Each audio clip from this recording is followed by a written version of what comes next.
Hola a todos, soy Oscar Garcés de Cámara Lúcida.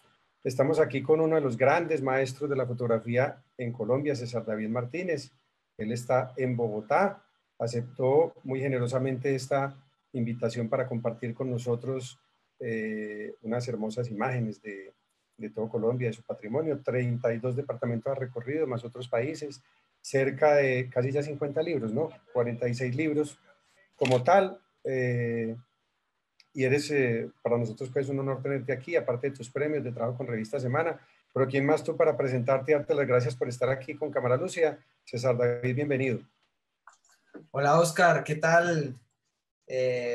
Muy buenas tardes, noches ya para todos los amigos que están aquí conectados. Eh, Hoy hablaremos acerca de nuestros patrimonios en Colombia, específicamente patrimonios de la humanidad. Y sí, efectivamente, Oscar, ya son algunos años de labor fotográfica recorriendo este país en busca de nuestros patrimonios en todas sus diferentes categorías, haciendo investigaciones, profundizaciones, labor fotográfica para poder documentar esta herencia cultural tan importante que tenemos y poderla dar a conocer a todos los colombianos. Hoy estamos transmitiendo a través de Instagram, gracias al apoyo de Agenda del Mar. María José Ospina, que nos conectó por ahí, nos hizo un favor ahí a última hora. Gracias a ella que teníamos también un pequeño delay. Estamos transmitiendo también por Instagram Live, pues con el apoyo de María José. Estamos transmitiendo también por Facebook Live y obviamente por Facebook a través de Zoom. Quienes estén en Facebook de Cámara Lúcida Fotos podrán ver la presentación a un tamaño mucho mayor que en Instagram. Así que vamos, aquí tenemos obviamente, tenemos un pequeño delay. Vamos con la primera imagen, que es una imagen pues que me recuerda al Chocó. Esperemos el pequeño delay que tenemos ahí con Instagram, pero podemos seguir conversando ya. Hablemos de esta primera y espectacular foto para que nos presentes esta hermosa exposición que todos tendremos la oportunidad de disfrutar esta tarde aquí con César David. Bueno, sí. Antes de hablar de la imagen, quiero hablar un poco del contexto, ¿no? Yo inicié esta labor hace tal vez unos 9 años aproximadamente, cuando alguien me dijo, bueno, ¿y qué tienes acerca de los patrimonios de la humanidad en Colombia? Y yo, ¿cómo? Y yo, pero no sé, ¿qué es un patrimonio de la humanidad? Y me decían, pues como las pirámides de Egipto, como la muralla china, como la Torre Eiffel, como Machu Picchu. Y yo decía, ¿y de eso hay en Colombia? ¿Cómo así? No, no, no, no sabía. Y en esa época, hace unos 9 años, habían unos 14 patrimonios de la humanidad declarados. La entidad internacional que se encarga de hacer esta declaración es la UNESCO y tiene tres categorías principales. Hoy en día ya tenemos en Colombia 24 patrimonios de la humanidad, clasificados en patrimonio mundial, patrimonio cultural inmaterial o PCI y reservas de la biosfera, que es donde está la parte natural. Entonces, al tiempo después de enterarme de eso, primero una gran vergüenza porque no tenía ni idea de que en Colombia hubieran patrimonios de la humanidad y pues tampoco los conocía. Entonces decidí emprender un proyecto personal de largo aliento en el cual quisiera documentar y hacer una investigación y una labor fotográfica en cada uno de estos 24 patrimonios. Y uno diría, no, pues son 24 patrimonios, son 24 viajes o expediciones. Resulta que son 43 viajes y expediciones para poderlos documentar completos. Entonces empecé en esta, en este proyecto personal donde dije, en este proyecto yo puedo desarrollarme como fotógrafo, puedo mostrar y explorar realmente lo que a mí me interesa, lo que a mí me gusta, porque después de hacer muchos libros y muchos proyectos por encargo para otras editoriales, para terceros, para revistas, digamos, uno como fotógrafo de llegar a un punto donde también debe hacer sus propios proyectos personales, que como experiencia puedo decir que son los que más satisfacción le dejan a uno y además de eso los que a los cuales uno más le pone el alma, le pone el amor, el cariño, todo entonces decidí emprender este proyecto. De los 24 patrimonios de la humanidad en sus tres categorías ya he documentado 22 y hoy esta noche vamos a tratar de hablar un poco de cada uno de ellos. Bueno, esta fotografía la pongo de inicial porque fue escogida por la UNESCO, el Crespial en Perú, para representar la salvaguardia del patrimonio cultural inmaterial de toda América Latina en una campaña internacional que hubo y pertenece a nuestro Carnaval de Barranquilla, que es uno de nuestros patrimonios de la humanidad en categoría de patrimonio cultural inmaterial y pues que como todos ustedes saben está en este departamento del Atlántico. Este particular, esta se llama la comparsa Son de Negro y esta fotografía se llama Negrito de Son.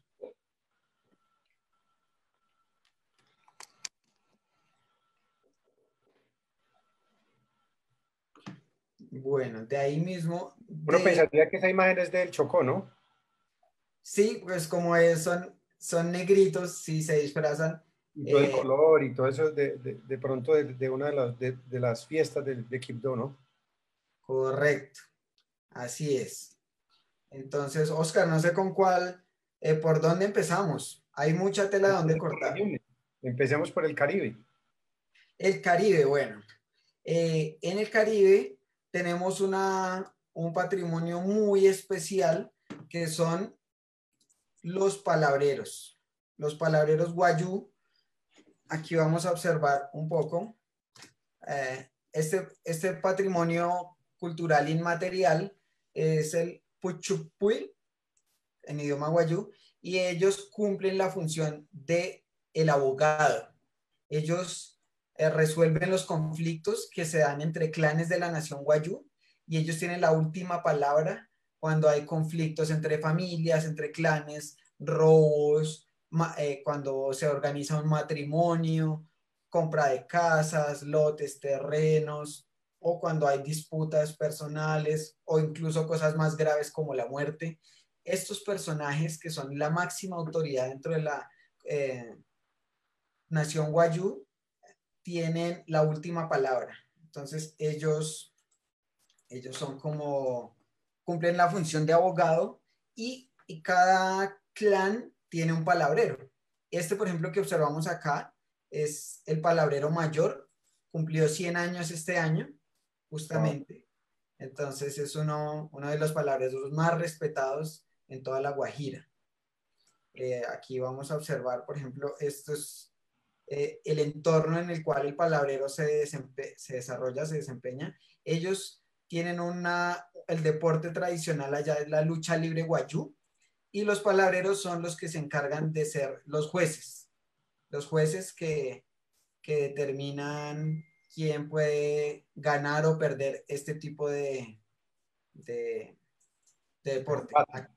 Aquí observamos otro palabrero en una ranchería.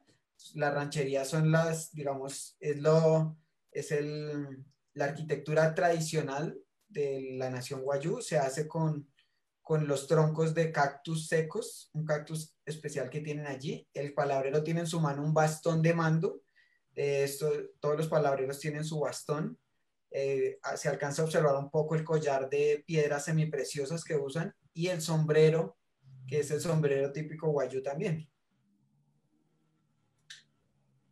Aquí podemos observar, por ejemplo, un abuelo palabrero que está instruyendo a una de las princesas guayú, que se llaman Mahayuts, acerca de la cultura guayú. Ellos transmiten también el conocimiento. Entonces, por ejemplo, en este caso, las Mahayuts, que son las princesas guajiras, tienen que ser muy educadas en el guayunaiki, que es el idioma guayú, en todo lo que es la labor del tejido. Para ellos es importantísimo el tejido a nivel de las mantas guayús, a nivel de los zapatos que utilizan, a nivel de las mochilas que usan, la mochila guayú, y en muchas otras cosas usan el tejido. Y además de eso también deben ser muy conocedoras de los símbolos que cada clan tiene, como los símbolos que ya se pintan en el rostro, y de la historia guayú. Y allá hay un reinado que es uno de los mejores reinados de Colombia, donde se escoge la Mahayut de oro, y es el único reinado donde la ganadora no es la más hermosa o la más bella o la que tiene el mejor cuerpo, sino la que mejor conoce su cultura y su historia. Entonces, el palabrero cumple una función muy importante allí. Aquí observamos otra donde el palabrero está haciendo las veces de juez en la lucha guayú. Esta lucha tiene unas reglas características y es que ellos tienen como un taparrabos. Ellos solamente se pueden agarrar del taparrabos. En la lucha libre no hay golpes, no hay patadas, no hay, no hay puños, nada de eso. Solamente se agarran de los taparrabos uno al otro y el primero que tumbe al otro es el que gana. Entonces, en este momento, este es el momento exacto en el cual un indígena guayú le está ganando a otro y lo está tumbando al piso. Y si observamos, el palabrero está aquí con su bastón de mando y él está, pues, muy pendiente para dar el veredicto final de quién es el ganador. Y aquí vemos otro palabrero que también es uno de los palabreros más reconocidos de La Guajira, que es el palabrero ciego. Este palabrero ciego, ahí lo vemos, ellos muchas veces andan con su taparrabo, ahí lo vemos con su bastón de mando, sus símbolos de los clanes que están tejidos en su camisa y la corona que es tradicional de los hombres guayús. Entonces aquí, esta es una primera muestra de nuestro primer patrimonio de la humanidad en la categoría de patrimonio cultural inmaterial. Y esta es la familia de un palabrero dentro de una ranchería, que es la vivienda tradicional, y ustedes pueden ver ahí que las mujeres van con sus mantas guayús, se observan las mochilas, los chinchorros, los instrumentos musicales, las coronas que llevan los hombres. Todo esto son como elementos tradicionales del el medio ambiente en el cual se desarrolla el palabrero guayú. Maravillosas fotos. ¿Cuánto tiempo estuviste ahí en La Guajira para lograr esto?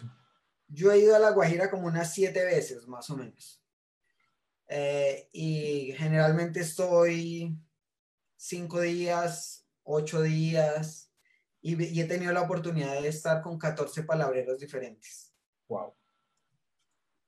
Bueno, vamos con algo más del Caribe. Entonces tenemos acá, en el Caribe, también un patrimonio muy importante, que este ya hace parte de las reservas de la biosfera, es nuestra Ciénaga Grande de Santa Marta. La Ciénaga Grande de Santa Marta fue declarada dentro de nuestras reservas de la biosfera, es la ciénaga, una de las ciénagas más grandes de Colombia. Dentro de la declaración del patrimonio también se incluye el Vía Parque Isla Salamanca, que está muy cerca de Barranquilla. En este lugar ocurrió una de las masacres ambientales más terribles que ha ocurrido en Colombia en su historia, que fue cuando hicieron la carretera entre Santa Marta y Barranquilla. La Ciénaga Grande sufrió una mortandad de todo su ecosistema, incluyendo la fauna y la flora, que apenas hasta hace muy poco tiempo se está recuperando, y hoy en día todavía sigue amenazada por situaciones de minería legal e ilegal, por deforestación, por contaminación, etcétera. En la Ciénaga Grande, pues, sus habitantes, hay dos poblaciones muy especiales que son Buenavista y Nueva Venecia, y ellos son dos pueblos que quedan sobre la ciénaga, es decir, estos pueblos no tienen piso, viven literalmente sobre el agua. Entonces, Palafitos. exacto, con palafitos. Aquí podemos observar un poco acerca de cómo viven ellos, y se transportan en canoas. Eh, Son personas muy amables, muy cordiales, a pesar de que son tal vez de los colombianos que menos recursos tienen y viven en la pobreza más terrible, podría decirse así. Además de eso, hace unos 20 años también hubo una masacre por parte de los paramilitares ahí en Nueva Venecia, que es una historia muy lamentable, porque tras de que son muy pobres, encima sufren eh, la, la violencia que azota este país. Aquí podemos observar esos ejemplos de esas casas, de esos palafitos y la forma en que ellos se transportan. Es muy interesante, por ejemplo, llegar hasta estos pueblos. Son 2 horas y media en lancha desde Tasajeras, cerquita a Ciénaga Magdalena, y, y uno se da cuenta que todas estas familias viven de la pesca, y ahí no hay forma de cultivar nada.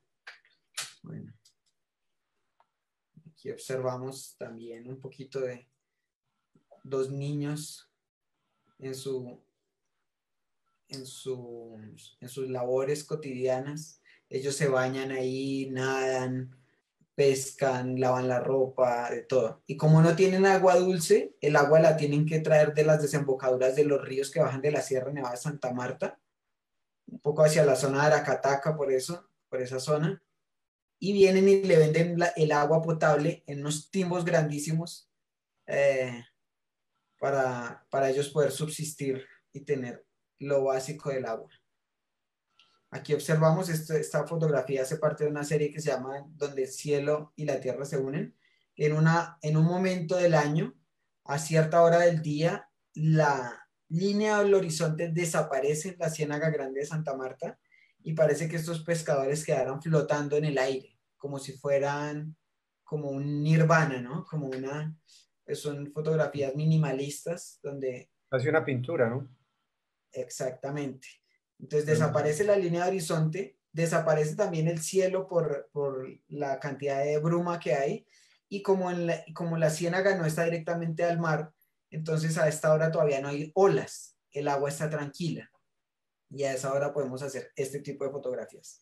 Entonces, ese es nuestro siguiente eh, Patrimonio.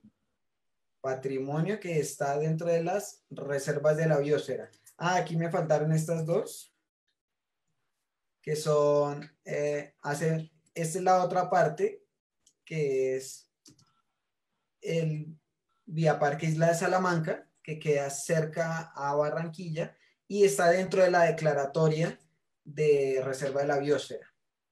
Aquí ya vemos un ecosistema rico en manglares, también ahí hay babillas, cocodrilos y muchísimas aves, como este grupo de aves que encontramos acá. Listo, seguimos con el Caribe colombiano. Vamos a ver. Otra,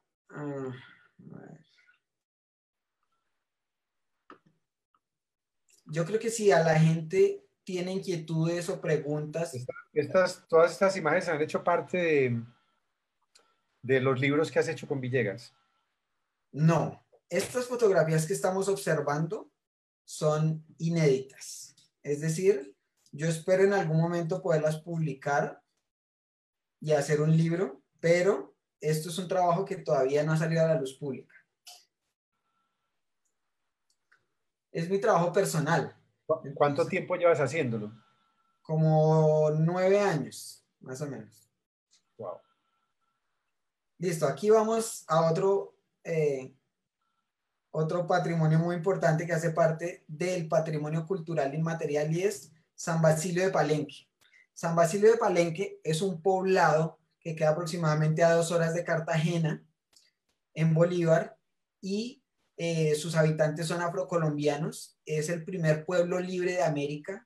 Antiguamente se llamaban palenques a esos pueblos que eh, fundaron los esclavos que se escapaban de sus amos, principalmente en Cartagena y sus alrededores. Entonces ellos fundaron estos palenques, y hubo un momento de nuestra historia colombiana donde destruyeron todos los palenques que habían, y prácticamente hubo masacres y mataron o volvieron a capturar a todos esos esclavos que habían huido, y el único palenque que sobrevivió y que sobrevive hasta el día de hoy es San Basilio de Palenque. Ellos tienen ahí toda una tradición oral muy importante. Ellos conservan su lenguaje o su idioma, que es la lengua palenquera. Además de eso, tienen toda una tradición musical de tamboras, y en este caso aquí podemos observar un instrumento que usan que se llama la marímbula, donde ellos tocan y cantan sus ritmos. Aparte de eso, ellos son expertos en el arte de los ritmos, la percusión en los tambores. Y otra cosa muy importante que tienen son sus médicos tradicionales. Los médicos tradicionales a través de hierbas, a través de diferentes remedios naturales, curan los males de la población de San Basilio de Palenque. Allí también se celebra el Festival Nacional de Tamboras, que es más o menos en octubre, y que pues vale la pena, definitivamente vale la pena conocer. Este es como un lugar, tal vez de toda Colombia, este es el lugar que más se parece al continente africano, ¿sí? Incluso en su lengua, en la lengua palenquera todavía, tienen vocablos que son originales de África. Entonces, eh, vale Aquí la pena. preguntan, aquí preguntan, César, que cómo es la aproximación a las comunidades, ya que tú vives en Bogotá y cómo llegas a contactarlos para acercarte a ellos y que te permitan hacer estas imágenes tan espectaculares, porque yo sé que no es fácil ganarse esa confianza.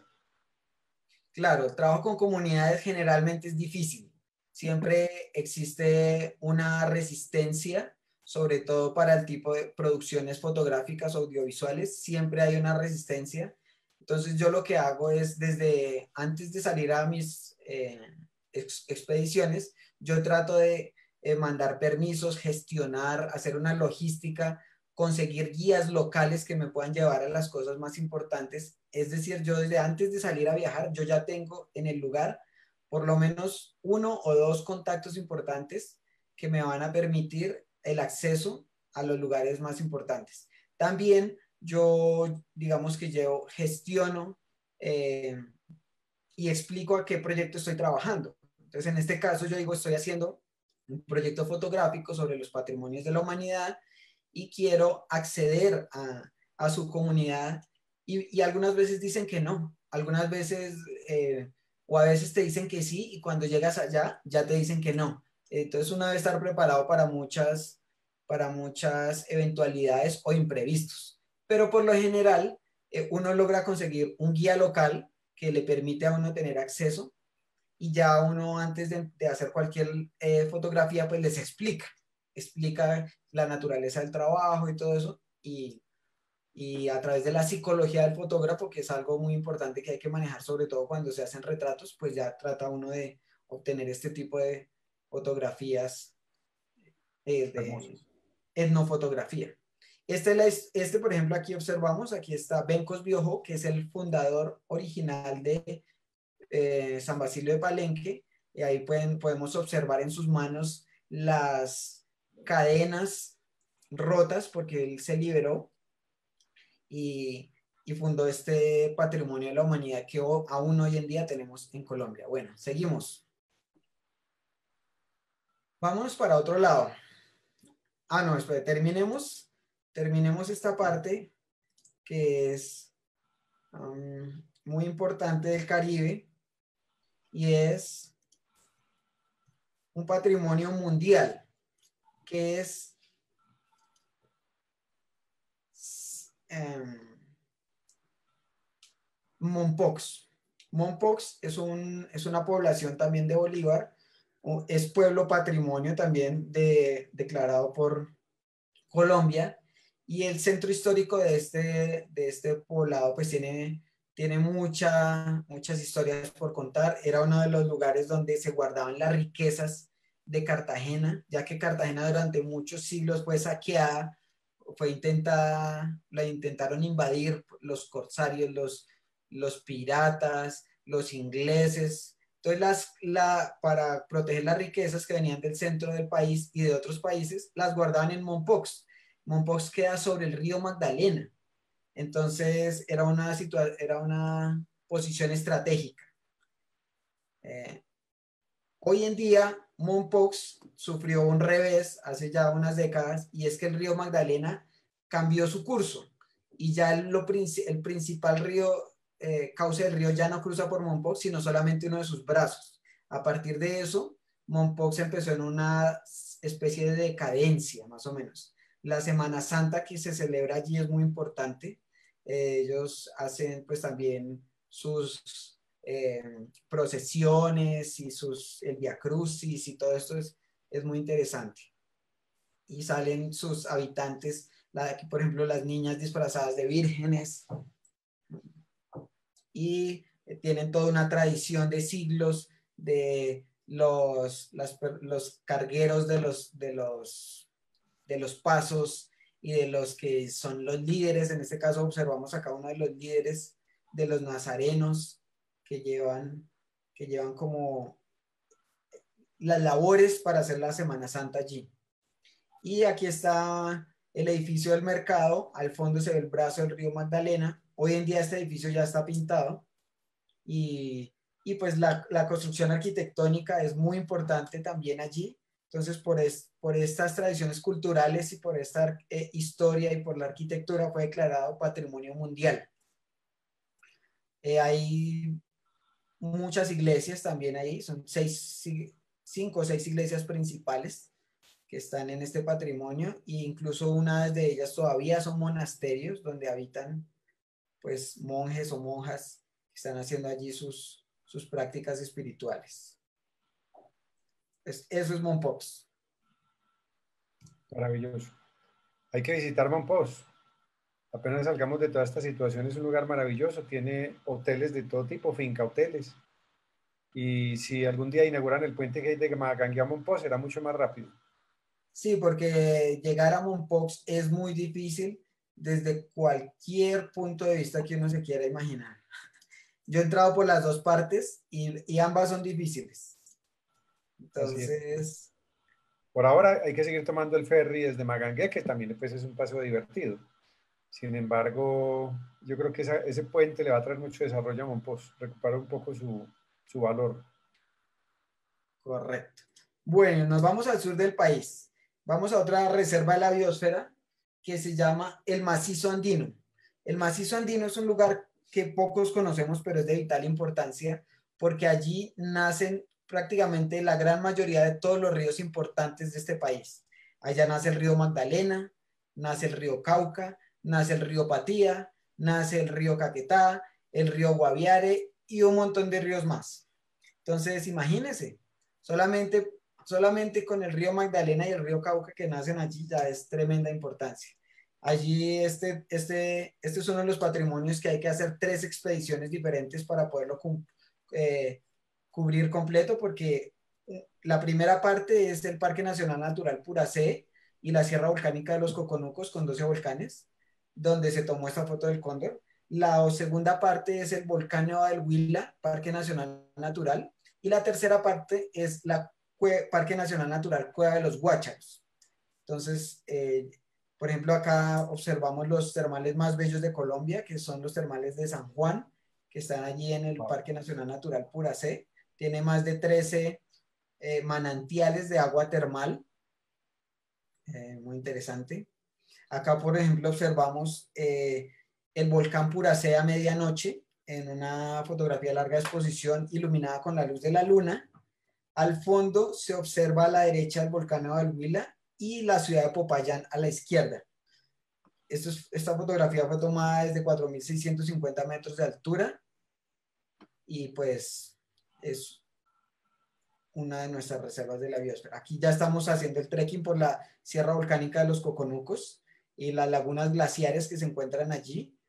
Y hay unas formaciones que también están en el Valle de las Estatuas muy interesantes. Muchos montañistas de Colombia, no sé por qué no hacen este recorrido, que es maravilloso. Son 12 volcanes, como el Piocoyó, el Calambás, el ¿Cuánto tiempo toma Charcas. hacerlo? ¿Cómo? ¿Cuánto tiempo te tomaste en recorrerlos todos? Son, depende del ritmo que uno vaya, lo puede hacer rápido en 3 días, lento en 5 días. Todos, todos. Todos los 12 volcanes. Yo Wow. recorrí 9 y tengo todavía el proyecto de ir a hacer los últimos 3 que me faltaron porque son muy lejos. Bueno, aquí ya estamos en nuestra Cueva de los Guácharos. Allá es un lugar también muy importante donde, como su nombre lo indica, están estas aves nocturnas y que viven en las cavernas, que son los guácharos. Se alimentan de los frutos de unas palmas que están en el departamento del Caquetá. Ellos se van de un departamento al otro cada noche y vuelven para poderse alimentar. Y dentro de esta cueva de los Guácharos son 4 cuevas principales. Está la cueva del Indio, la cueva del Hoyo, la cueva de los Guácharos, y cada una de estas cuevas tiene estas formaciones que son formaciones calcáreas que llevan millones de años formándose.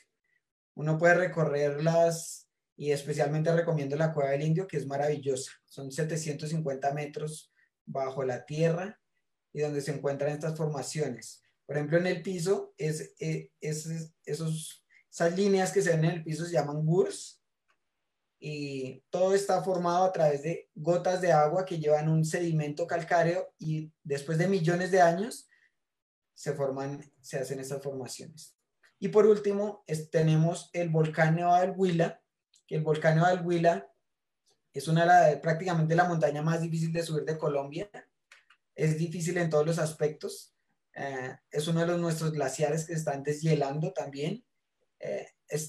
Aunque se llama volcán Nevado del Huila, la mayor parte está en el departamento del Cauca. Y aquí hicimos una expedición en el año 2015 donde por primera vez en el siglo un ser humano pisó la cumbre sur de este volcán. Wow. Entonces, aquí tenemos, por ejemplo, esta fotografía muestra cómo algo que hace muy poco tiempo era un glaciar ya está completamente deshielado, ya perdió toda esa capa de nieves perpetuas de hielo, de cavernas que estaban allí y solamente queda la morrena. Y más arriba, esta es la cumbre sur del volcán Nevado del Huila y observamos allí en la parte negra que se ve, esa montaña se llama el Domo y es una montaña de 400 metros de altura, más alta que Monserrate y es la montaña más joven de América porque se formó en el año 2008 con una erupción que duró aproximadamente un mes del volcán Nevado del Huila y botando piroclastos, ceniza, lava, se formó esta nueva montaña que está allí. Y este es el bosque alto andino que se encuentra allí. Son 3 días y medio caminando con 26 kilos al hombro para poder llegar hasta esta cumbre. Y uno atraviesa por estos bosques que son maravillosos, pero parecen interminables. Uno cree que nunca va a salir de ese bosque. Hasta que finalmente llega al páramo. Hay que llevar, me imagino que hay que andar con un guía, ¿no?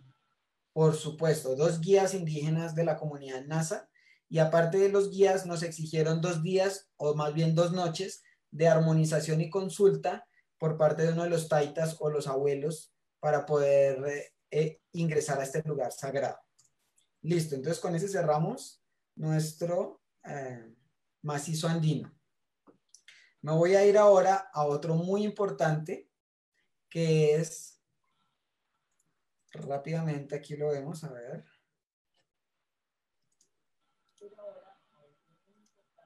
Otro patrimonio de la humanidad que es patrimonio mundial y son los hipogeos de tierra adentro. En tierra adentro existió una cultura ancestral que ya desapareció, que tenía la costumbre de enterrar a sus muertos más o menos a unos 5 metros bajo tierra y hacía estas formaciones con columnas que las soportaban y aquí observamos un hueco abajo a la izquierda que es donde depositaban los huesos de los difuntos en unas cerámicas funerarias. Si nos damos cuenta, muchos de estos hipogeos tenían unos dibujos o unos diseños con los cuales adornaban el lugar y además cada uno de los muros, cada una de las columnas, tanto centrales como de las paredes, tenían dibujados una especie de guardianes. Entonces eran como unos seres protectores que hacían que los difuntos, digamos, tuvieran como en el más allá un acompañamiento. Esa es la teoría, ¿no? Entonces, bueno, aquí observamos las escalinatas para bajar hasta estos hipogeos. Cada escalera es completamente diferente. Son más de 100 hipogeos y cada uno tiene escaleras de forma diferente. Eso es muy interesante. Allá abajo, al fondo, se observa el hipogeo, la entrada. Aquí vemos otro diseño de otra escalera también para bajar, porque recordemos que son 5, 6, 7 metros de profundidad. Aquí observamos el área.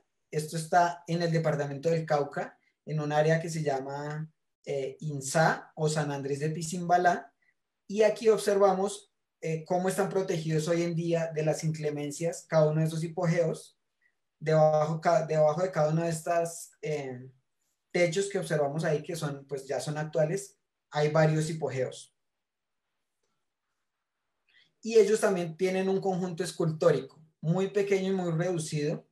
No son más de 20 estatuas que se encuentran, pero también tienen su conjunto escultórico similar al de San Agustín. Y aquí observamos otra de las escaleras. Si podemos observar, es otro diseño completamente diferente. Y abajo se ve la entrada.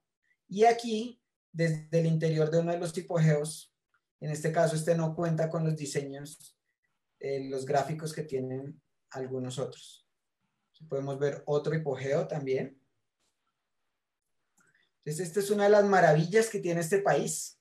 Imagínate, o sea, acá César, yo estoy, es decir, yo creo que los que estamos viendo tu exposición de fotografía, porque prácticamente es una exposición maravillosa y somos los privilegiados de verlo por primera vez, ya que no lo has publicado aún y seguramente tendrás el mismo Villegas Editores, otras librerías querrán tener la oportunidad de publicarte el libro de los patrimonios de Colombia, porque no solamente es un patrimonio en cuanto al lugar, sino también la fotografía es maravillosa y haber hecho durante 9 años todos estos recorridos, pues es un ejemplo también de perseverancia. Les recordamos a todos que estamos con César David Martínez, uno de los maestros de la fotografía colombiana, quien tiene a su haber casi más de 40 libros, muchos de ellos con Villegas Editores, más de 20 libros con Villegas Editores, y hoy nos está mostrando una exposición sobre las fotografías de los lugares patrimonio de Colombia. Estaremos por Instagram Live. Por Instagram se nos corta pues a la hora, pero estamos también transmitiendo por Facebook. Tenemos una audiencia importante en Facebook con muchas preguntas. Por ahí se nos han unido varios amigos fotógrafos. Así que César, si se nos corta por aquí, podemos continuar con unas hacia Facebook para que terminemos ahí todos los patrimonios y cuentas con ese tiempo. Así que continuamos. Listo, seguimos. Nos vamos ahora entonces a otro patrimonio similar, que es el conjunto escultórico más grande de América. Más grande incluso que los conjuntos escultóricos de grandes etnias ancestrales como los incas, los aztecas, los mayas, ¿sí? El conjunto escultórico más grande de todo el continente está en Colombia y fue la cultura mal llamada San Agustín. Allí encontramos más de 600 estatuas, ¿sí? Que originalmente todas ellas eran a color, pero debido a las inclemencias del clima y los siglos que han pasado, ya casi todas perdieron su cobertura de color, pero aquí observamos, pues, esto es muy importante. Yo hice un libro que se llama El mundo del arte en San Agustín, con el experto que lleva 30 años estudiándolo, que es Efraín Sánchez, perdón. Y ellos, cada historiador, cada antropólogo, cada arqueólogo tiene una teoría de qué sucedió y todo eso, pero la verdad es que hay un gran misterio alrededor de esta cultura, porque 800 años antes de que llegaran los españoles a Colombia, ya esta cultura estaba desaparecida. Es decir, es una cultura muy antigua de la cual se sabe muy poco, aparte de las estatuas, quedaron pocos vestigios de ellos. Históricamente pues no hay nada escrito y entonces cada historiador hace una interpretación personal de realmente qué significaba todo esto. Aquí Pregunta observamos, Erika Adriana que por qué se llama San Agustín. por eso yo digo mal llamado San Agustín, porque San Agustín pues es un nombre católico, evidentemente, y no tiene absolutamente nada que ver con la cultura ancestral indígena que hizo estas esculturas. Es por el pueblo que queda ahí al lado que se llama San Agustín. Así es. Aquí observamos una de las esculturas más importantes que queda en Purutal, en el Cerro de la Pelota, y solamente de las 600 esculturas solo hay 2 que conservan su pintura original a color. Entonces aquí observamos una de ellas. Y otra característica importante que tienen es que muchas veces las bocas de las esculturas tienen fauces animales y los historiadores dicen que hacen referencia ya sea al jaguar o a los primates. Entonces, cuando hacen referencia al jaguar, es algo similar a lo de Chiribiquete, donde a través de plantas psicotrópicas como el ayahuasca, se transformaban en jaguares.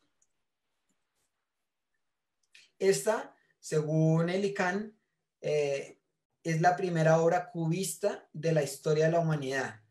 Antes que Picasso y que todos los grandes representantes del cubismo, nuestra cultura de San Agustín hizo esta obra cubista, donde el tocado de la cabeza es cubista, los ojos son cubistas, la boca es cubista, e incluso las extremidades son cubistas también. Esto queda en quebradillas.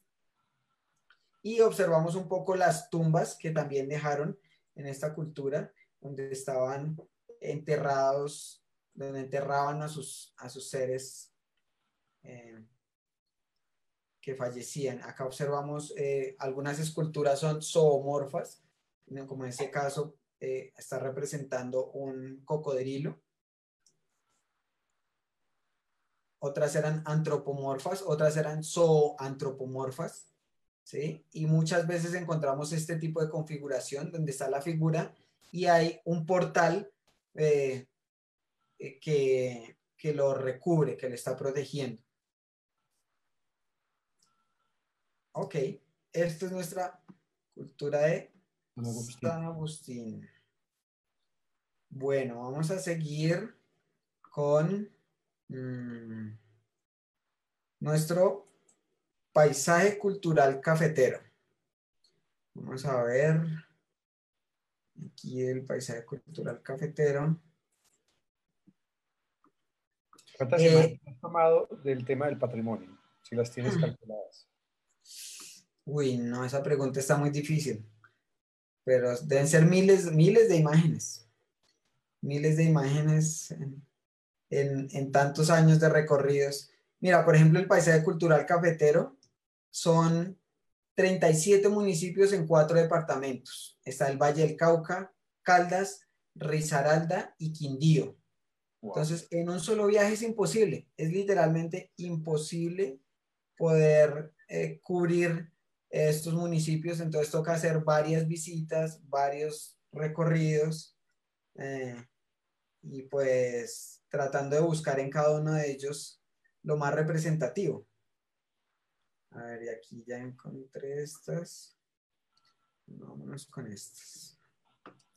Aquí, por ejemplo, observamos este patrimonio es un patrimonio mundial. Está todo gira en torno al café.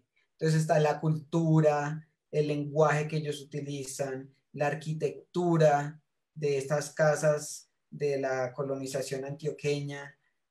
Tenemos los arrieros, por supuesto el cultivo de café, ¿sí? Toda esta tradición que llevó incluso a Colombia a ser catalogada como el mejor café del mundo.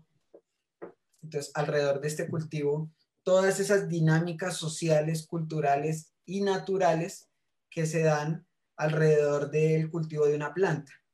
Aquí, por ejemplo, observamos los jipaos. El jipao, por ejemplo, es el medio de transporte tradicional, que es esos jeeps Willys de los años 50, 60 y 70, que ellos todavía los siguen usando, todavía los siguen refaccionando y reparando, y son los carros que son capaces de treparse esas montañas del Quindío y de Caldas para ir a recoger la cosecha de café y de plátano y de tantas otras cosas, ¿no? Aquí este es el desfile de jipaos en Montenegro, por ejemplo. Y los famosos arrieros, que hoy en día ya han desaparecido mucho también, pero los arrieros era la historia cultural de estos campesinos que tenían que bajar a lomo de mula sus cosechas y subir los materiales para hacer sus casas, etc. Entonces, ese es nuestro paisaje cultural cafetero. Bueno. Se me olvidó en San Agustín que es, esto pareciera que es por allá en Egipto, pero no, es en Colombia. Eso es un sarcófago. Incluso la tapa del ataúd es en piedra y está tallada y tiene, además de eso, pictogramas amarillos que son muy, muy difíciles de encontrar. Seguimos con las marimbas del Pacífico colombiano. Otro de los patrimonios culturales inmateriales tiene que ver con la marimba de Chonta, que en el Pacífico colombiano está la tradición desde Tumaco, pasando por Guapi, Timbiquí en el Cauca, Buenaventura y subiendo hasta el Valle del Cauca y el Chocó. Ellos cogen la palma de Chonta y de esa palma hacen marimbas. Alrededor de esto hay otros instrumentos como los guasás, los cununos, y cantos como los alabaos, los currulaos, que hacen parte de toda la tradición cultural inmaterial del Pacífico colombiano. Aquí tenemos uno de los primeros personas que hizo las marimbas de Chonta y es uno de los grandes abuelos que, que son reconocidos por este arte de las marimbas, ¿no? Las cantadoras de currulaos y de alabaos, que son las tradicionales representantes, digamos, vocales de esta manifestación cultural. Y aquí observamos los diferentes grupos, estos por ejemplo en Timbiquí, los grupos musicales que se han dedicado a profundizar en este arte. El instrumento que tienen las muchachas en las manos se llama el guasá y es como un palo de viento más o menos, palo de agua, perdón. Incluso hay grupos que han salido muy famosos como Herencia de Timbiquí, que ya son reconocidos a nivel nacional y utilizan las marimbas de Chonta como instrumentos esenciales en su interpretación. Si uno va para conocer un poco más de eso, hay un festival que es el Petronio Álvarez, que está en Cali. Cada año celebran el Petronio, es maravilloso, y ahí uno puede ver como una representación de todo el Pacífico colombiano a No través de sé, no sus... sé si sabe responder esta pregunta que pregunta Liliana Marcela por Facebook. ¿Qué hace que un sitio o región o tradición colombiana se convierta en un patrimonio de la humanidad? Pues no sé si esa pregunta la podremos responder nosotros, pero por lo menos me imagino que es un trámite que tiene que hacer el gobierno nacional ante la UNESCO o algo así por el estilo.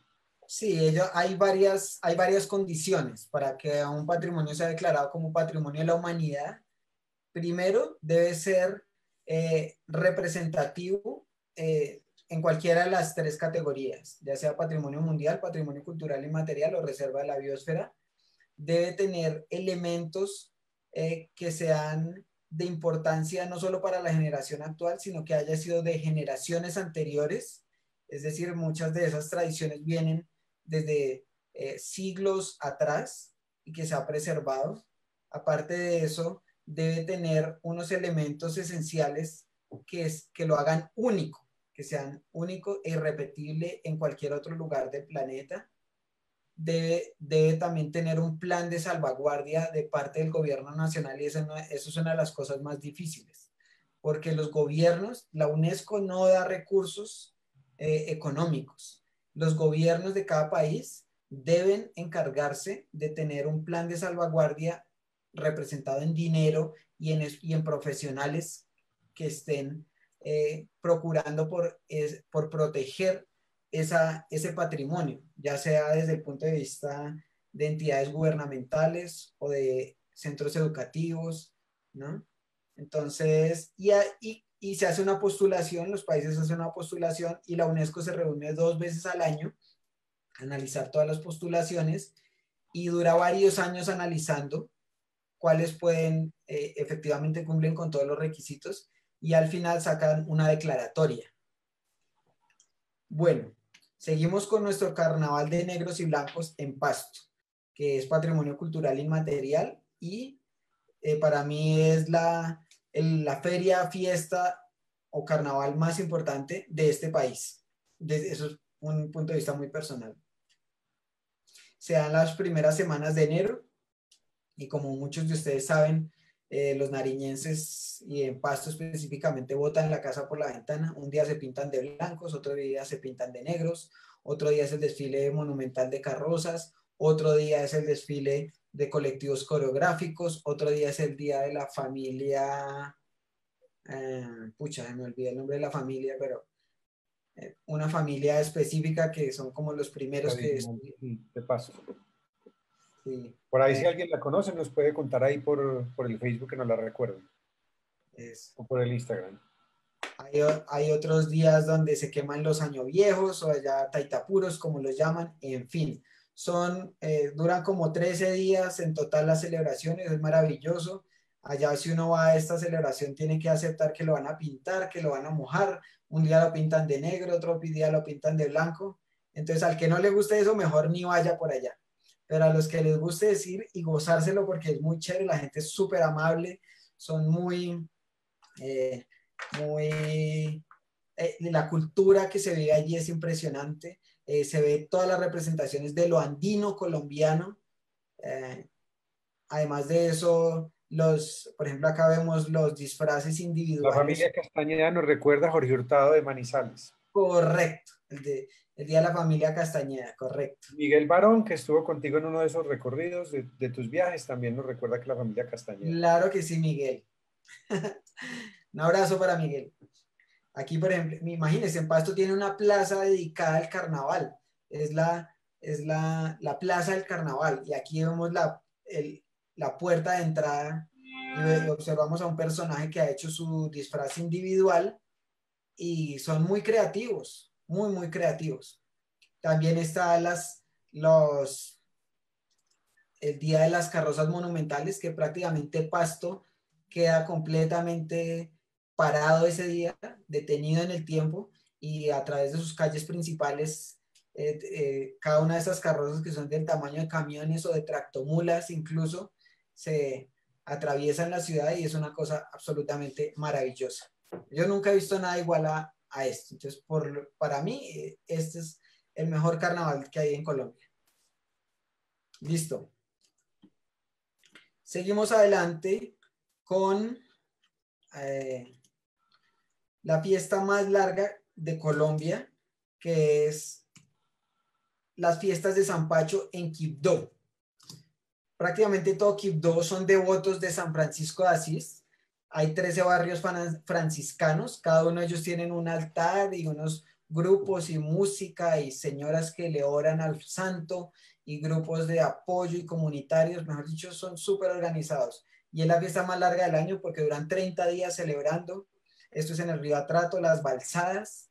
Esas balsadas, allí van cada uno de los barrios franciscanos, lleva a sus representantes.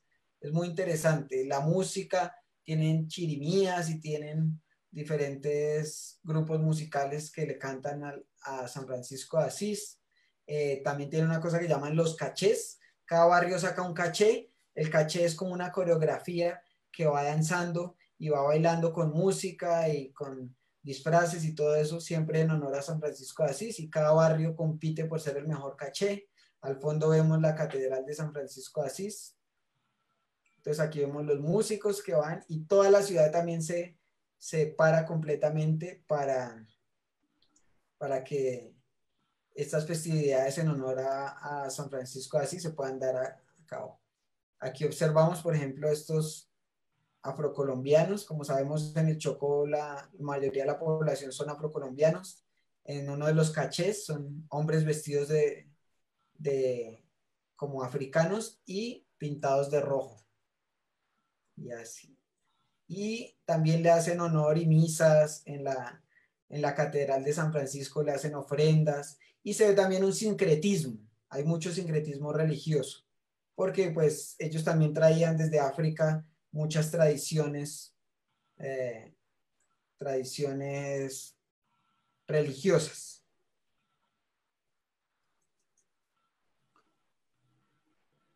Acá vemos también cómo las procesiones salen por todo Quibdó y, y vemos la devoción que tiene toda la comunidad en esta ciudad Bueno, por por esto. aquí nos están viendo, César. Seguimos por Facebook Live. Continuamos la transmisión. ya que obviamente Instagram a la hora nos suspende. Instagram, Seguimos una por, hora después suspende y no se puede reiniciar, ¿no? sí, se puede reiniciar, pero seguimos por Facebook Live. Ok, Ahí nos están viendo. Inclusive seguimos por Facebook. tienes más audiencia en Facebook Live en este momento por el tamaño de la imagen que se puede ver. Así que no se Así, preocupen, seguimos aquí. ok. Bueno, aquí vamos a hablar un poquito de este otro patrimonio que también es reserva de la biosfera y se llama el Parque Nacional Natural El Tuparro. El Tuparro es uno de los parques más grandes que tiene este país. Queda en el departamento del Bichada, al sur de la ciudad de Puerto Carreño. Está en límites con Venezuela. Allí el límite es el río Orinoco. Es Espérate, sigue conversando mientras yo voy reconectando, que ya me escribió mi amiga para seguir reconectando en Instagram, pero estamos en Facebook Live perfectamente. Así que continúa tranquilo. bueno, aquí podemos observar un poco más o menos qué es el tuparro. Son estas grandes sabanas, grandes estepas naturales de nuestros llanos orientales. Esto hace parte de la Orinoquía, es decir, los ríos que nacen en la cordillera de los Andes, como por ejemplo en Chingaza o en el Cocuy, y que finalmente van a desembocar en el gran río Orinoco, que después del Amazonas es el más grande que tiene Sudamérica. Y antes de llegar estos ríos al Orinoco, atraviesan estos grandes llanuras y estepas, muchas de ellas inundables, y que también tienen grandes rocas, monolitos que, así como en los cerros de Mavecure, afloran desde estas valles y llanuras. Aquí observamos los bosques nativos, son bosques primarios, muchos de ellos todavía son originales, que no han sido intervenidos por la mano del hombre. Al fondo se ve el río Orinoco, ¿no? Este es uno de los ríos que van a desembocar finalmente allí al Orinoco. También ellos, dependiendo si es época húmeda o época seca, el río Orinoco se seca y deja ver grandes kilómetros de playas de arenas amarillas o arenas casi blancas, y luego en la época de invierno vuelve otra vez y crece y se tapan, ¿no? Aquí vemos una de esas playas y al fondo vemos una de las piedras representativas que se llama la piedra de Guaripa, donde hay una comunidad indígena que vive allí en sus, en las faldas de esta roca. Parece pequeña, pero son rocas altísimas. Entonces, esto es más o menos lo que podemos observar allá. También muchas de estas rocas tienen eh, pictogramas que son dibujos hechos por comunidades ancestrales de hace siglos atrás. Los podemos encontrar en muchas de estas rocas. Aquí vemos también un poco acerca de este paisaje, ¿no? Donde se ve la estepa, la roca y el bosque. Es bosque seco tropical, que es uno de los bosques más atacados de Colombia. Ya el 95% del bosque seco tropical ya lo perdimos, ya fue deforestado y talado. Acabamos de reiniciar transmisión también en Instagram nuevamente. Ok, Gracias a María José Espina de Agenda del Mar, que está pendiente de nosotros. Ahí reiniciamos con otra clave de nuestro programa que hoy estamos transmitiendo por Instagram Live, por Facebook Live, y tú y yo estamos conectados por Zoom. Pero realmente te digo una cosa, o sea, ojalá pudiéramos tener el tiempo para ir a todos esos sitios, porque es maravilloso. O sea, la disciplina que has tenido es increíble. muchas gracias, Oscar. Sí, Las fotos realmente son maravillosas.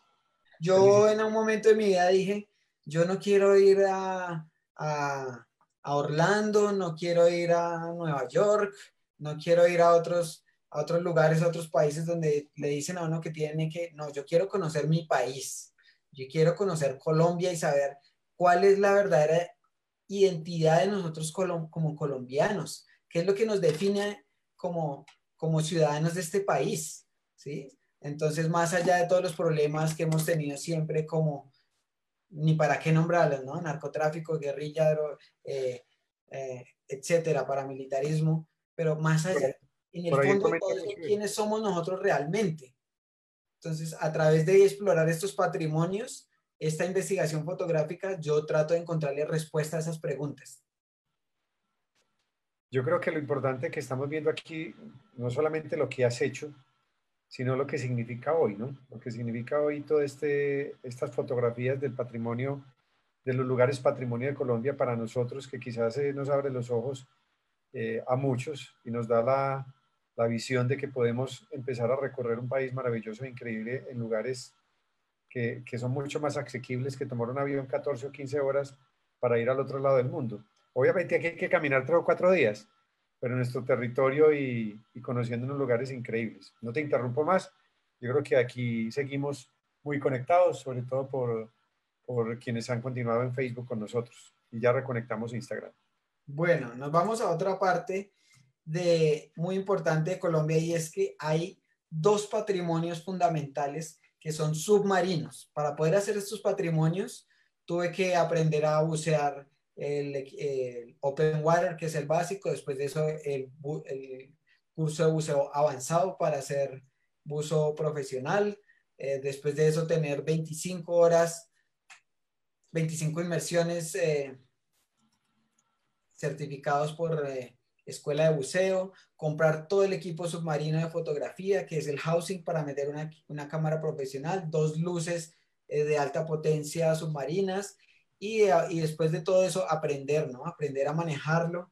Entonces empezamos con el Sea Flower, que está en San Andrés y Providencia. Es el tercer arrecife de coral más importante del planeta. Eh, tenemos allí una biodiversidad que es muy, como se dijera, hay muchísimas especies. Aquí, por ejemplo, observamos las anémonas, los corales, ¿no? Diferentes tipos de coral, hay tiburones, hay rayas, tortugas, muchos tipos de peces, etcétera, ¿no? Entonces, por ejemplo, es Cayo Basalto, que es uno de los pocos lugares en Colombia donde hay basaltos, que normalmente se ven en países como Noruega, Islandia, Finlandia, todo eso por allá nórdicos, pero acá en Colombia también hay basaltos y están en el Sea Flower. Tenemos esto, por ejemplo, un coral abierto en horas de la noche, que es el único momento en que uno puede, en este tipo de especies de coral, observarlos abiertos con sus pólipos cuando están comiendo. O, por ejemplo, este que es un pez globo, también capturado en la noche. Tenemos nuestro Parque Nacional Natural Cayo Cangrejo y McBean Lagoon, entonces que está en Providencia. Es un paraíso realmente, un paraíso. Allí tuve la oportunidad de nadar y bucear rodeado por 7 tiburones. Uno piensa que los tiburones son peligrosísimos, pero luego se da cuenta de que la gran mayoría de especies de tiburón no representan un peligro real para el ser humano. Y afortunadamente la gran mayoría de tiburones que hay en Colombia son inofensivos para el ser humano. Aunque hace poco me dijeron que se estaba comenzando a ver el tiburón tigre en Malpelo, que ese sí es potencialmente peligroso. Pero aquí en el Sea Flower no. Estos son tiburones de arrecife que no representan eh, peligro. Y aquí observamos un manglar con sus aguas tinturadas de color fucsia. Y uno diría, pero ¿será que eso es hecho por el hombre? Hay una fábrica de pinturas ahí al lado que está botando los desechos. No, esto es completamente natural. Es un fenómeno que son como una combinación de unas algas con unos taninos que salen de las raíces de los manglares en cierta época del año y que hace que se forme así. Entonces, esto es nuestro Sea Flower. Por aquí pregunta si cuando empezaste tenías algún permiso especial, credencial de prensa, de algún medio, que si has tenido algún problema en alguno de los días que te digan no puedes pasar. Eh, o sea, ¿con qué autoridad se puede acceder a estos lugares? Hoy en día pues hay que pedir muchos permisos, ¿no? Pero el principal es el de la comunidad, me imagino. Por supuesto, a mí me ha pasado de todo. Todo lo que se puedan imaginar, eso me ha pasado. Entonces, por ejemplo, para hablar de eso, voy a ir aquí a este que para mí es de los más bellos de Colombia. Es la Sierra Nevada de Santa Marta, es una reserva de la biosfera, pero además de eso, allí habitan 4 comunidades indígenas, que son los Wiwas, los Cancuamos, los Arhuacos y los Cogis, y hice 10 expediciones diferentes a la Sierra Nevada de Santa Marta. Durante 20 años estuve intentando poder subir a la parte de la nieve para poder conocer nuestra montaña más alta del país, pero fue imposible. Como decíamos, no dan permiso, está sellado al público, los mamos no dan autorización, son lugares sagrados, no se puede subir allí. Finalmente, en el año 2017 conseguimos el permiso de los mamos, teníamos 2 guías indígenas, pagamos todo previamente desde Bogotá, salimos un grupo de 5 en la expedición y llegamos a la mitad del camino y en un poblado indígena nos dijeron, ya con todo pago, con todos los permisos, incluso de los mamos, y nos dijeron, qué pena con ustedes, tienen que esperar 3 días porque la comunidad se va a reunir. Se reunió la comunidad y al tercer día nos dijeron, no pueden subir.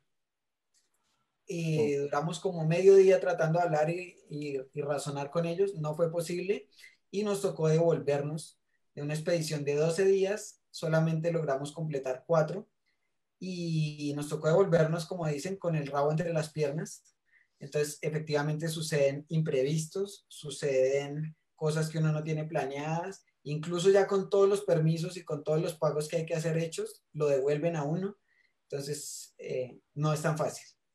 Aquí voy a ver, finalmente después en el año 2019, otra vez volvimos a intentarlo y esta vez sí logramos subir, otra vez con 2 guías indígenas, con el permiso de los mamos, todo eso y logramos subir y documentar la montaña más alta del planeta a orillas del mar, que es la Sierra Nevada de Santa Marta, a solo 40 kilómetros de la playa, con 5.775 metros de altura.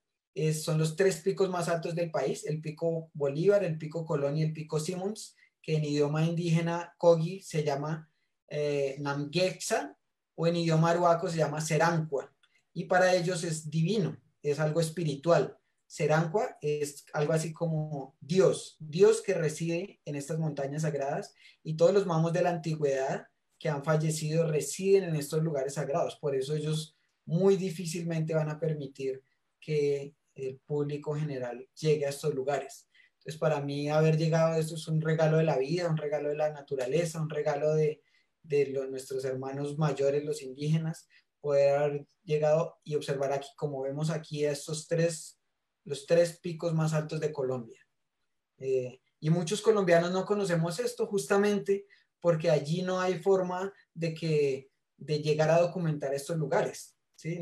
Muy pocos fotógrafos o videógrafos han tenido la oportunidad de llegar hasta aquí. Además que es una expedición de 12 días, 9 días caminando por la Sierra Nevada de Santa Marta, donde físicamente es una cosa muy, muy exigente y no solo física, sino psicológicamente. Uno ya el primer día ya se quiere devolver de lo duras que son las caminatas. Entonces imagínense 9 días recorriendo.